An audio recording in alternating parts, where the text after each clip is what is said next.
kita semua mau siap-siap ibadah. Jangan lupa mandi dulu, lalu sikat gigi ya. Nanti bau.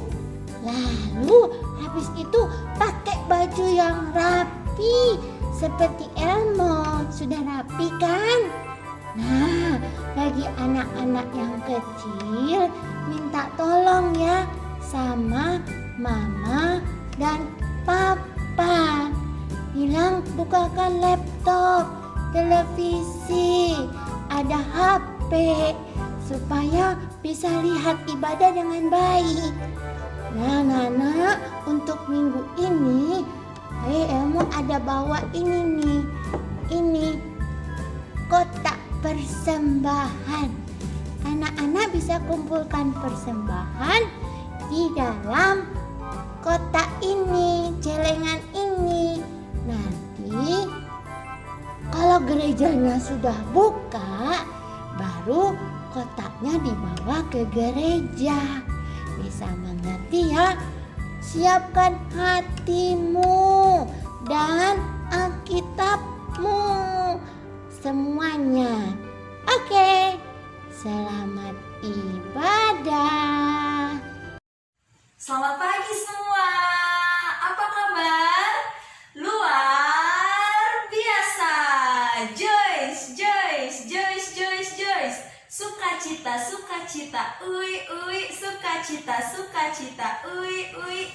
Ya, hari ini kita bersyukur kepada Tuhan karena kita boleh kembali mengikuti ibadah sekolah minggu. Walaupun kita tidak beribadah di gereja, kita tidak bertemu dengan teman-teman, tetapi kita harus terus bersuka cita, kita harus terus semangat dan terus memuji Tuhan.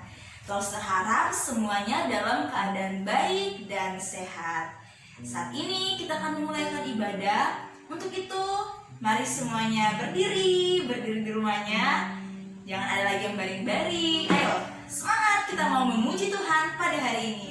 Mari kita menyanyi Apa Kabarmu?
pujian telah lama, ku cari-cari langkah hidup yang lebih pasti.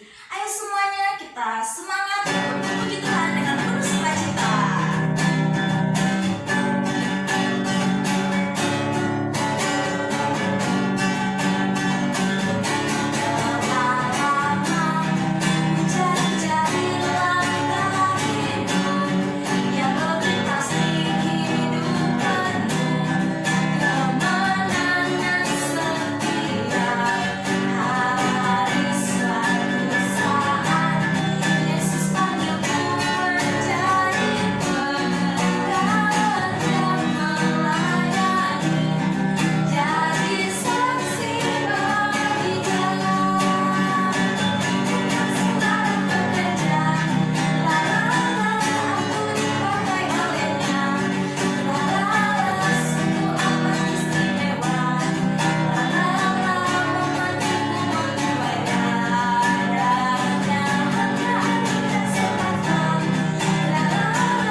Tuhan yang akan disampaikan oleh Lose Devli.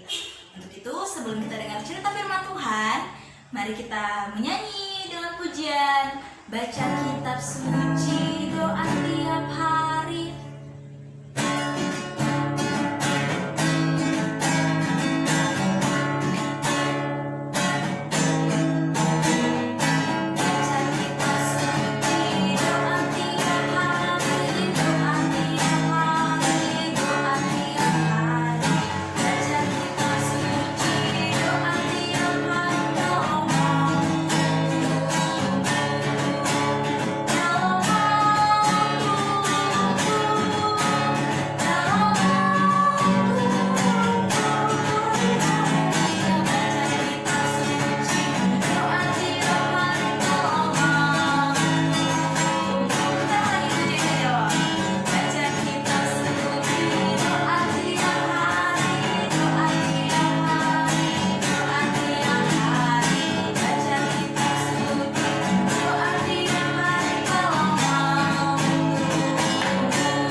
Halo adik-adik, selamat pagi. Ya, bersyukur kepada Tuhan kita bisa bertemu kembali lagi di sekolah minggu online kita kali ini. Walaupun kita tidak seperti biasanya yang bertemu di gereja bisa memuji bersama-sama, tetapi kita bersyukur karena kita masih bisa bernyanyi bersama, memberi persembahan dan mendengarkan firman Tuhan. Ayo semuanya duduk yang manis, yang tenang supaya bisa dengan jelas mendengar apa yang Lause katakan. Adik-adik, ada seseorang yang menjadi pangeran di istana yang besar sekali. Seseorang itu dia tidak berasal dari istana itu. Dia hanya orang asing di istana itu, tetapi dia menjadi pangeran di istana itu, adik-adik. Tetapi juga orang itu tidak melupakan Allahnya, Allah satu-satu bangsanya. Nah adik-adik, siapakah dia? Dia adalah Musa. Ayo sebutkan namanya siapa? Musa. Sekali lagi, siapa namanya adik-adik? Musa. Iya adik-adik, Musa berasal dari bangsa Israel. Tetapi Musa menjadi pangeran di negeri Mesir. Nah, walaupun Musa adalah pangeran di negeri Mesir, Musa tidak pernah melupakan Allahnya, yaitu Allah bangsa Israel. Ya, lama setelah Musa pergi dari Mesir ke Midian, Musa sudah tidak lagi menjadi pangeran di Mesir. Musa sudah tidak lagi memakai baju yang indah, baju yang gagah, yang mewah, dan Musa sudah tidak tinggal lagi di istana yang besar sekali. Musa telah hidup di Midian. Musa telah menikah di sana dan Musa telah memiliki keluarga, dan pekerjaan Musa adalah seorang gembala. Nah, seorang gembala yang menjaga kawanan domba-dombanya, membawa domba-dombanya pergi dari tempat yang satu ke tempat yang satu, mencari makan di temu. Lalu Musa melepaskan sendalnya adik-adik, karena di tempat yang Musa akan menginjaknya itu adalah tempat yang kudus adik-adik. Lalu Allah berkata kepada Musa, Musa, saya telah mendengar teriakan bangsa Israel meminta tolong karena bangsa Israel menjadi budak di Mesir. Kini tiba saatnya untuk mereka dibawa keluar dari perbudakan di Mesir itu. Allah memanggil Musa untuk menjadi pemimpin bagi bangsa Israel. Allah mengutus Musa, Allah menyuruh Musa untuk pergi kepada Firaun, sang raja Mesir itu, agar meminta kepada Firaun untuk membebaskan bangsa Israel dari perbudakan di Mesir itu. Adik-adik, ketika Musa mendengar perkataan Allah, Musa berpikir bahwa Allah, mana mungkin bangsa Israel akan berpikir bahwa saya yang akan memimpin mereka keluar dari tanah Mesir. Tidak mungkin bangsa Israel berpikir seperti itu, Allah. Musa tidak yakin bahwa Allah memanggil Musa. Kemudian Allah memberi jawaban yang sangat indah kepada Musa. Allah berkata bahwa Allah akan menyertai Musa. Itu adalah janji yang sangat indah yang Allah berikan kepada Musa, adik-adik. Allah memberitahu Musa apa yang harus Musa katakan kepada bangsa Israel. Nah, kemudian Musa berkata bahwa Allah Bapa-bapa kalian, Allah Abraham, Allah Ishak, dan Allah Yakub, Dia adalah Allah yang telah mengutus aku kepada kalian. Adik-adik, bukan hanya itu saja, Allah juga memberi 3 tanda kepada Musa.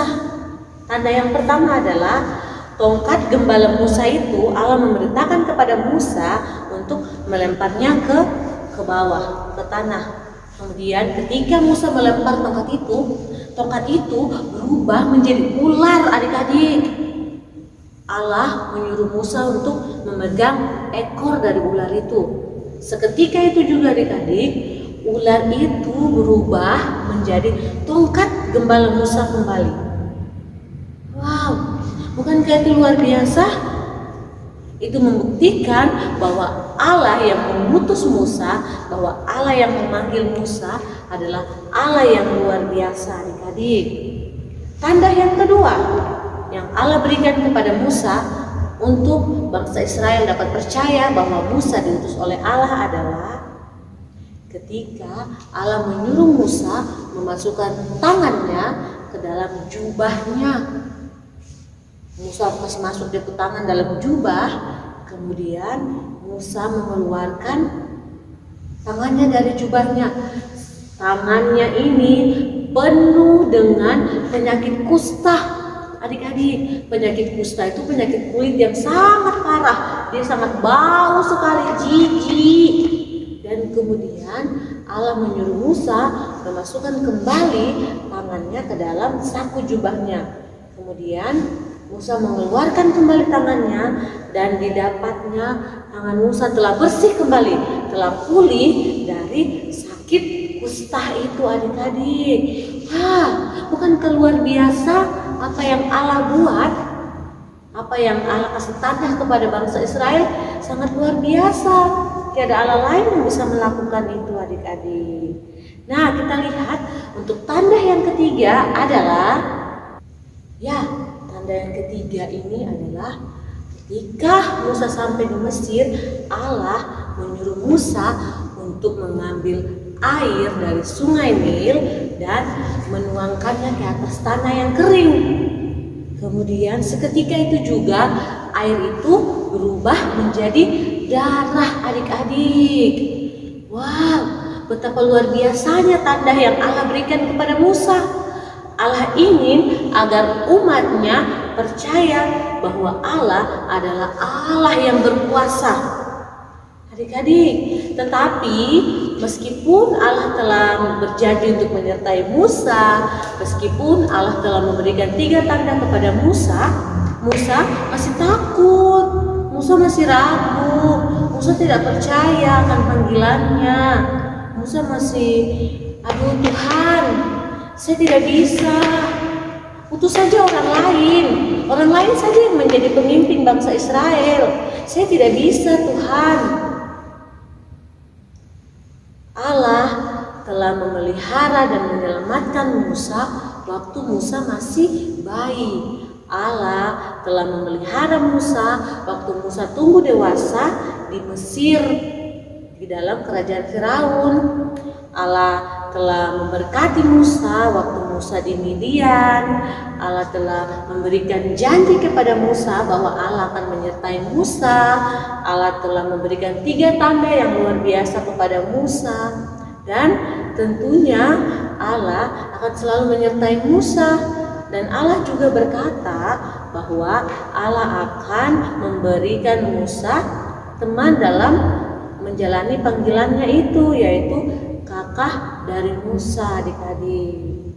Sampai di sini akhirnya Musa mau untuk menerima panggilan Allah.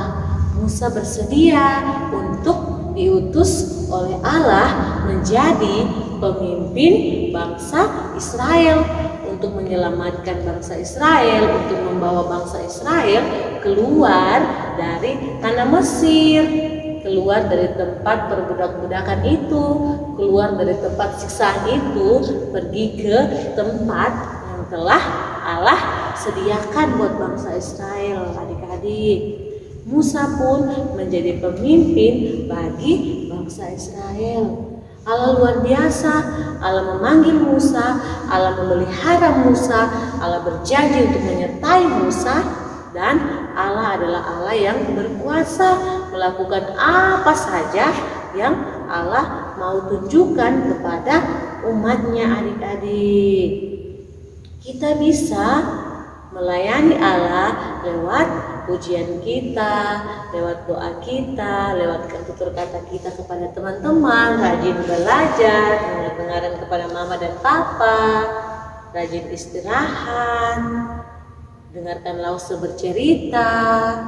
Itu adalah bentuk panggilan kita atas apa yang Allah berikan kepada kita, adik-adik. Allah telah mempersiapkan Musa untuk menjadi pemimpin bagi umatnya. Allah memanggil kita untuk melayaninya seperti yang telah Lause katakan tadi, adik-adik. Kita bersyukur kepada Allah lewat doa kita, lewat membaca firman, karena kita telah dipanggil untuk melayani Allah, adik-adik. Ya, sekarang kita akan menghafal ayat hafalan kita. Ayat hafalan kita terdapat dalam Nahum 1 ayat yang ke-7. Kita ulangi sekali lagi ya. Nahum pasal 1 ayatnya yang ke-7. Tuhan memelihara orang-orang yang percaya kepadanya. Ulangi lagi. Nahum pasal 1 ayatnya yang ke-7. Tuhan memelihara orang-orang yang percaya kepadanya. Adik-adik jangan lupa ya, ayat hafalannya dihafal lalu kirim ke grup sekolah minggu kita.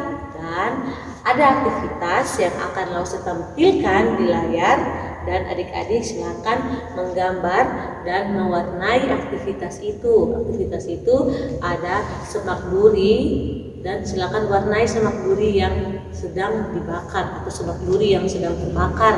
Adik-adik silakan warnai itu secantik mungkin, lalu kirim ke grup beserta ayat hafalan kita. Sampai bertemu lagi di sekolah minggu kita minggu depan. Dadah, Tuhan memberkati.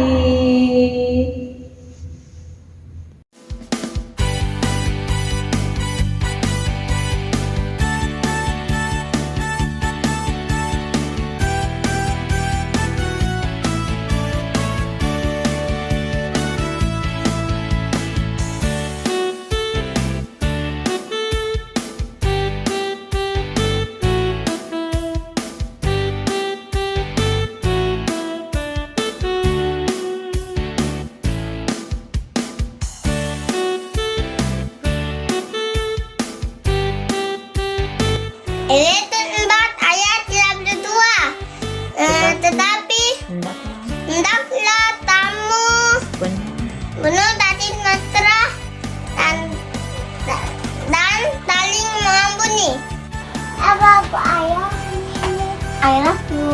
Wow.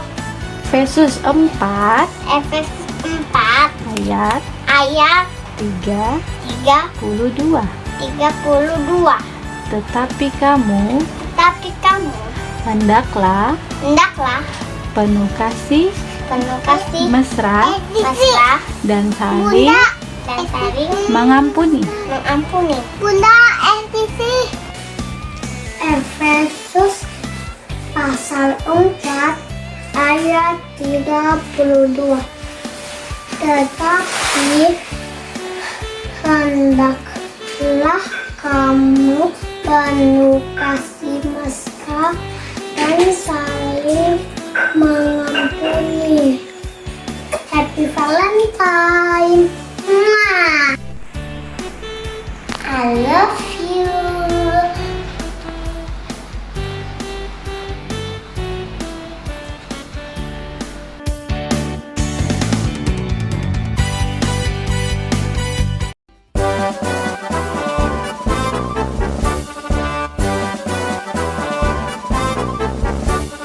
Dalam Kudus tunas harapan bangsa, bangun tegaklah. Bangsa dan negara harap baktimu dan pengabdianmu.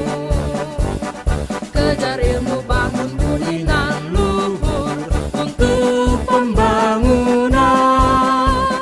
Laskar Kristus ingat jasa gurumu dan orang tuamu. Turuti firman-Nya, kasihi sesama sebagai pelayanan. Bakti pada Allah, cintalah bangsamu, Tuhan sertamu selalu.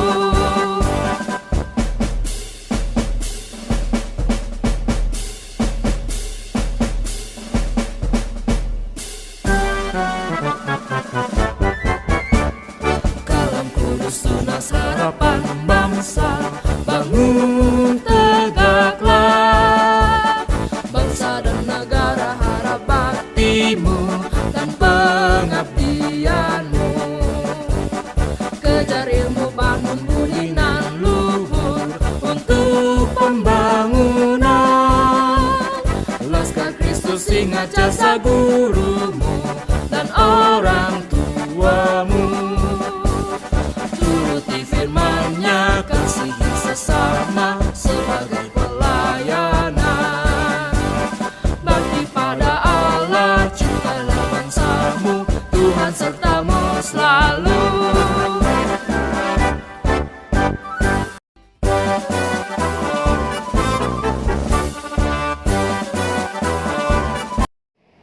Salam. Kami dari Sekolah TK Kristen Kalam Kudus telah membuka pendaftaran murid baru untuk tahun pelajaran 2021-2022. Segera daftarkan putra-putri Bapak Ibu untuk mendapatkan diskon. Terima kasih, Tuhan Yesus memberkati.